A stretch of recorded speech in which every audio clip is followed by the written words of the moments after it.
it's not too loud, but. All right, so I'm going to be going over this PowerPoint. My name is Heather Pascu. I'm the Supportive Housing Analyst at IHCDA. Zach is also on the call. He is the Supportive Housing Manager here. And we are going to talk about the RFQ that was posted for the home TBRA or tenant-based rental assistance program, as well as the home ARP supportive services portion of that as well. And can everyone see the PowerPoint all right? Yes. Yes, okay, perfect. All right, so we'll start with the TBRA part of the RFQ. So the home tenant based rental assistance is a rental subsidy that can be used to help income qualified households paying for housing costs, including rent, security deposits, and utility deposits. And while the home TBRA program does not allow for supportive services as an eligible cost, IHCDA requires subrecipients to offer supportive services to all program participants to help with housing stability. And so we'll get into the home ARP supportive services portion as well. The TBRA program provides rental assistance to low-income households to increase housing affordability, stability, and choice. IHCDA has designed its TBRA program to improve the range of housing options for formerly incarcerated individuals and their households. And the amount varies per household, and that's based on the income of the household, the rent requested by the landlord for a particular unit that the household selects, and a rent reasonableness standard. And TBRA assistance moves with the tenant. So if a household is no longer wishes to rent with a particular unit, the household can take that TBRA and move to another rental property as long as their term of TBRA hasn't expired yet. And so for the rental assistance portion of home TBRA, this would be rental assistance payments may be made on behalf of qualified households for a maximum of 24 months. Payments must be paid directly to a third party on behalf of the household. The costs of inspecting a housing and determining the income eligibility, assistance level of the household are eligible for reimbursement as rental assistance or can be under administrative costs. And rental arrears cannot be paid with TBRA funds. So for more about security deposits, the amount of home funds provided for security deposit can't exceed any more than the equivalent of 2 months rent for the unit. Security deposits must be paid directly to the landlord on behalf of the participants. And then for utility deposit assistance, utility deposit assistance can be provided only in conjunction with TBRA security deposit or tenant-based rental assistance. Utility deposit assistance may be used only for utilities permitted under the utility allowance schedule. So it doesn't include things like telephone, cable, or satellite TV. And ongoing utility bills and utility arrears cannot be paid with TBRA funds. And then some more about administrative costs. These would be eligible administrative costs include reasonable costs of the overall program management, coordination, monitoring, evaluation, the cost of inspecting the housing and determining the income eligibility of the family can be under administrative costs like we talked about the slide before, and then administrative costs claimed against home TBRA admin award cannot exceed 10% of the overall award. So for ineligible activities under home TBRA, TBRA may not be used to assist a resident owner of a cooperation or mutual housing unit when that resident is recognized by state law as the homeowner. Can't be used to prevent the displacement of tenants from projects assisted with home rental rehabilitation program funds, duplicate another form of rental assistance that lowers the tenant's rent to 30% or less of their adjusted income. So example, if they're already receiving assistance under the Housing Choice Program, they can't also receive assistance under the TBRA program. For a down payment in a lease purchase program and then to provide overnight or temporary shelter to a person experiencing homelessness. So those would all be examples of ineligible activities. Now, who can be eligible, the participant who can be eligible, um, these would be selected, the subrecipient must select the participants in accordance to the participant selection policy that has been approved by ICDA. Eligible participants in this program is any household in which at least one member of the household was formerly incarcerated, and we define formerly incarcerated as individuals exiting the correction system within 6 months who are at risk of homelessness due to their lack of stable housing, or it's an individual currently experiencing homelessness who was formerly incarcerated at any point in the past. And households also have to have a gross annual income that does not exceed 60% of the county's AMI to be initially eligible for the home TBRA program. And then households must have a gross annual income that does not exceed 80% AMI at recertification. So after 12 months to remain eligible for the program. Because again, they can be eligible for 24 months.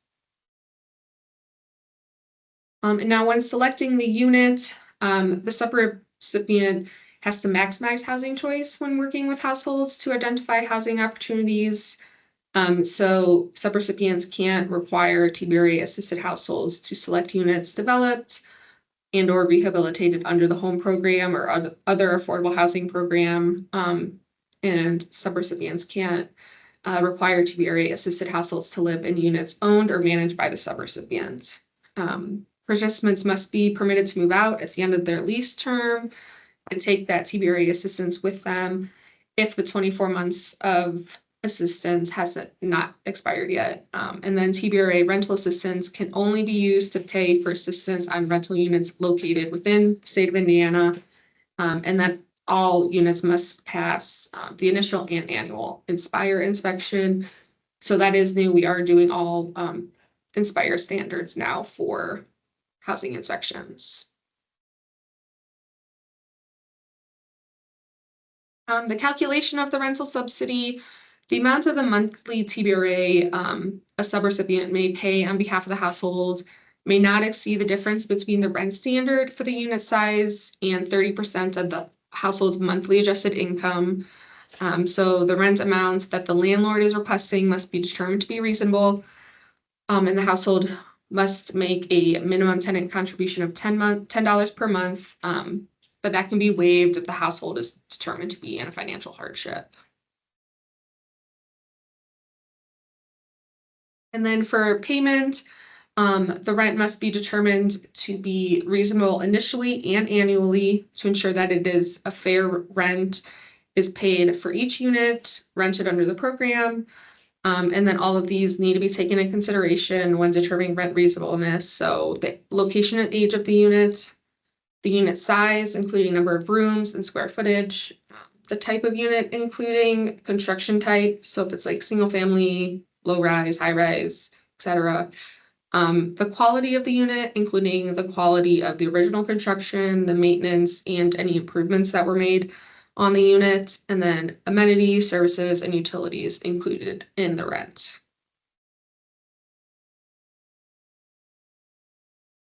And now for leasing documents that are required, there must be a written lease between the tenant and the owner. And that has to be a term for a period of not less than a year, so it has to be at least a year.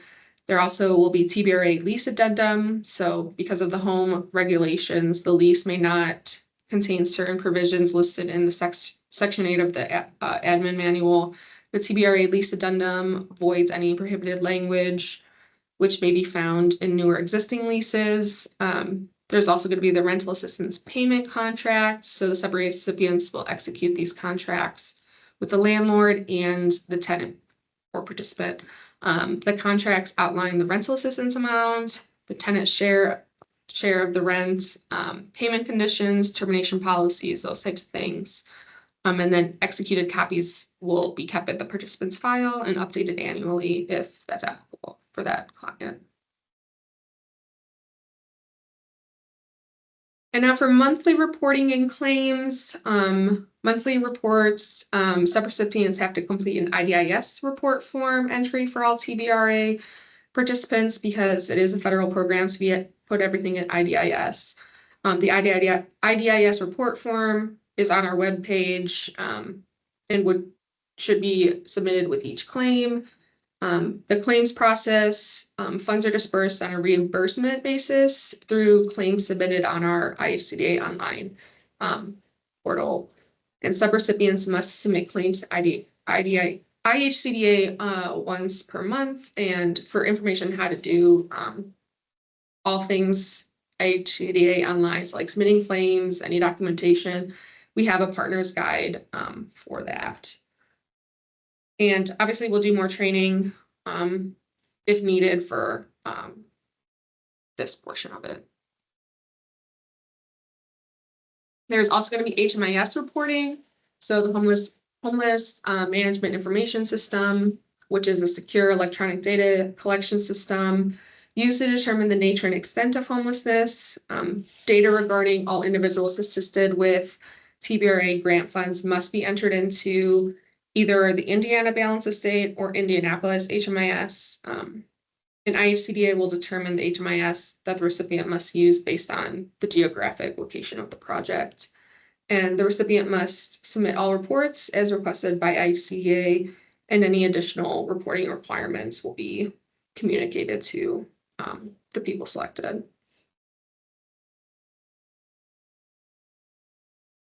And now we'll move over to the home ARP portion. So we just finished home TBRA. Now, second part of the RFQ was the home ARP supportive services. So just a little overview. Home ARP supportive services funding may be used to reimburse eligible supportive service costs for home TBRA program participants. Just to reiterate, the home TBRA program participants may not be required to accept supportive services as a condition of receiving rental assistance through home TBRA program. Obviously, it's encouraged, but it cannot be a condition to receive rental assistance. So supportive services would be oversight of eligible costs, direct provision of services, admin costs, all of the things that would be prevention services, so like childcare, education, food, a whole list of things would be under the supportive services.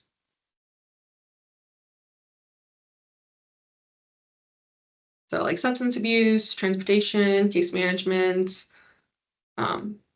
financial assistance costs. So those would be rental application fees, utility payments, moving costs, and the payment of the rental arrears.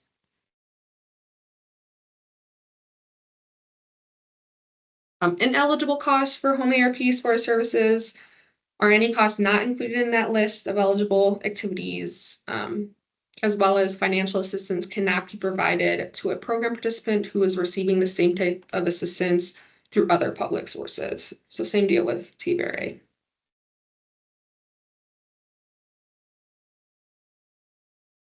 And now for home ARP requirements, if you're selected to receive home ARP supportive service funds, the recipient will be required to execute a home ARP award agreement as well and participate in any additional training related to the rules and requirements of the home ARP program. So those types of topics would be documenting eligibility of qualifying household status, developing additional confidentiality procedures for the safeguarding of records, assisting households fleeing or attempting to flee domestic violence, dating violence, sexual assault, stalking, or human trafficking. And now to move to the actual RFQ overview portion for both home TBRA and home ARP supportive services. So the respondent may request a grant in the amount of not less than 100, but not to exceed more than 300,000 to provide home TBRA assistance and assistance with security utility deposits to formerly incarcerated individuals having a household income at or below 60 AMI. And then again, the administrative costs may not exceed 10% of the overall grant amount. The respondent may request additional grant in the amount to not exceed 100,000 to provide home ARP supportive services. So again, a max of 300,000 for home TBRA and a max of 100,000 for home ARP supportive services. Eligible participants are have to be a 501c3 nonprofit, a public housing agency, or a local unit of government. And the award term performance will not exceed more than 30 months. So clients have the eligibility of 24, but the award term is going to be not to exceed 30 months. So how we're going to select people through this RFQ process, the evaluation of all qualifications will be completed by a selection committee consisting of staff from IHCDA. Selection is at the sole discretion of the selection committee. So the applications will be scored according to the criteria in the RFQ that we posted. Applications which fail the threshold review won't be scored, and then past award performance, including the history of compiling or complying with federal, state, or local guidelines, meeting benchmarks, quality of work performed, will be considered, and any entity currently suspended or debarred or in default with IHCDA will be disqualified. And then award recommendations, this I think should be changed. I think it's December board meeting for final approval. It's December. Okay.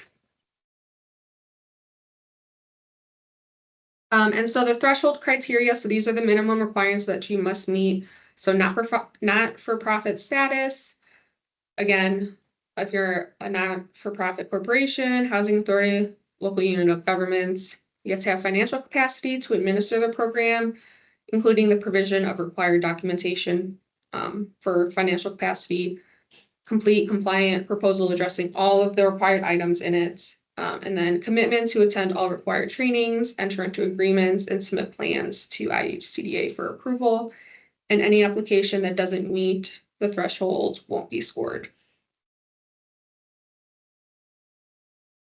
And now for the scoring criteria, there's going to be a few different categories. So the first category is experience of respondent and partners. That's going to be worth 20 points. And the respondent's experience is demonstrated by a narrative, including the following. So you're going to write up a narrative and you'll have to include experience administering rental assistance, experience providing or collaborating to provide supportive services, experience addressing homelessness, and working with formerly incarcerated individuals. If you don't have experience with addressing homelessness or working with formerly incarcerated individuals, just describe your experience working with other vulnerable populations, and qualifications and expected contributions of each additional partner, including examples of past collaboration between partners and the lead applicants. The next section would be readiness to proceed, which is going to be 20 points. Again, this is going to be another narrative that you're going to write up, and you're going to want to include the justification of the need for this program in your proposed coverage area, description of the proposed pipeline for identifying program participants, description of the proposed strategy for engaging program partners, description of the proposed strategy for identifying and recruiting landlords. And then you also have to include the proposed program timeline, including your anticipated start and end dates for the program. The next section would be the program description, which is 25 points. This is going to be another narrative you're going to want to write up, which to include the geographic location to be targeted, the number and structure of staff involved, proposed participant selection plan.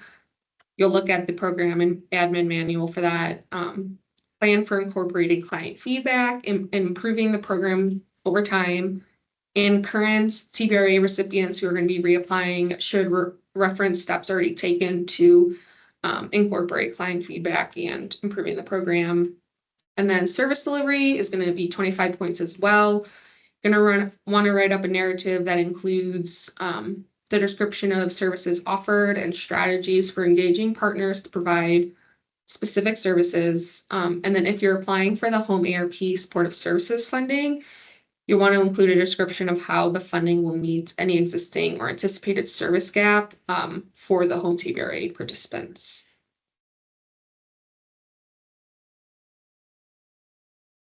And then for description of key staff, it's only going to be 5 points. For this one, just include for each lead a current resume, a brief narrative explaining their selection for the role, and then a current organizational chart for your agency. The budget's going to be 5 points as well. So complete the home TBRA budget template. That's going to be on the website describing a tentative budget, or in the RFQ, sorry, for the project. So attach a narrative describing any additional sources of funding, if applicable, and complete the supportive service budget tab if you're also applying for the home ARP supportive services. And then the next one would be past award performance, and this is 10 points, and this is only going to be applicable to people who have received TBRA funding in the past. So recipients that were subrecipient, or respondents that were subrecipients of a TBRA award in the past will be reviewed also according to history of complying with federal, state, and local guidelines, meeting the benchmarks, and then the quality of work performed and services provided. And if any entity was currently suspended or debarred by or in default with IHCDA, will be disqualified. And again, you're not required to submit any documentation to attest to past award performance. IHCDA will review documentation submitted from previous awards to evaluate the respondents' past award performance where applicable.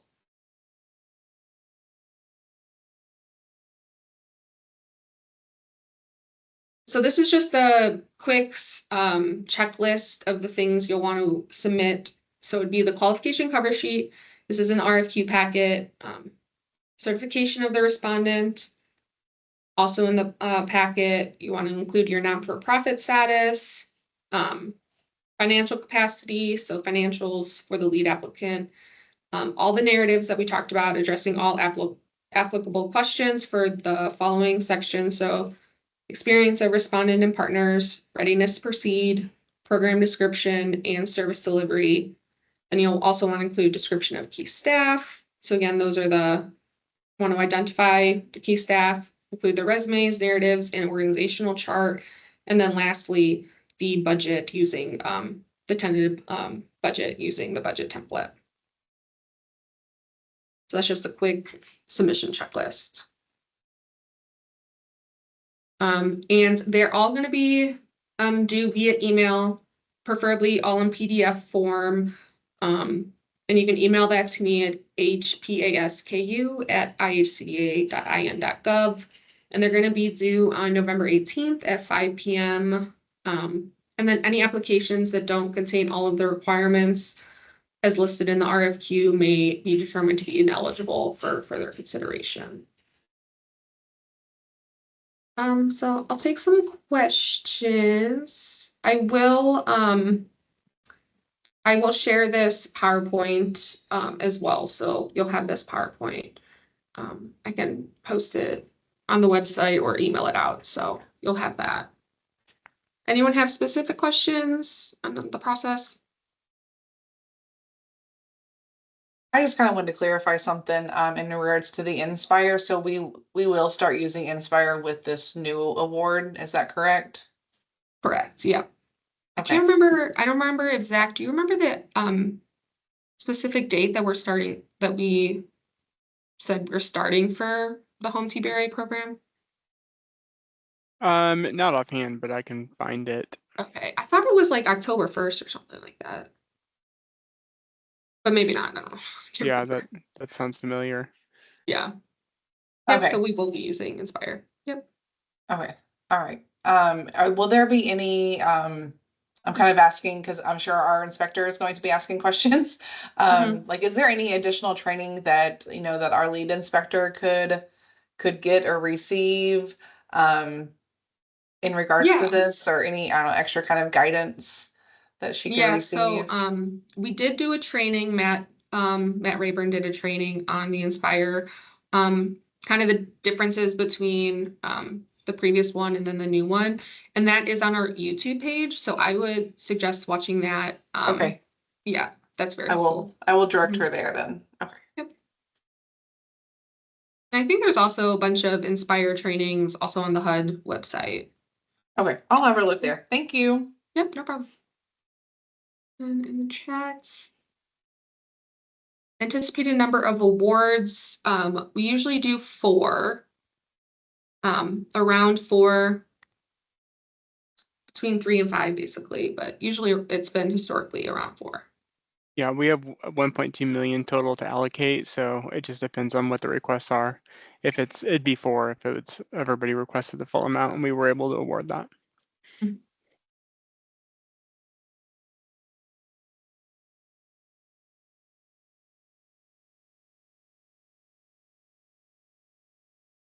Anyone else have any questions?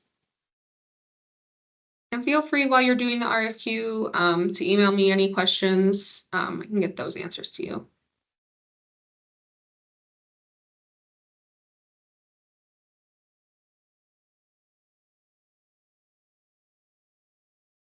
Okay.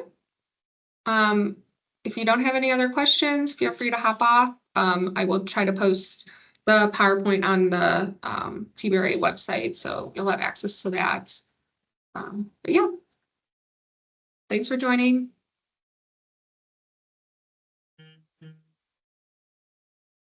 Heather, can I ask another question about the Inspire?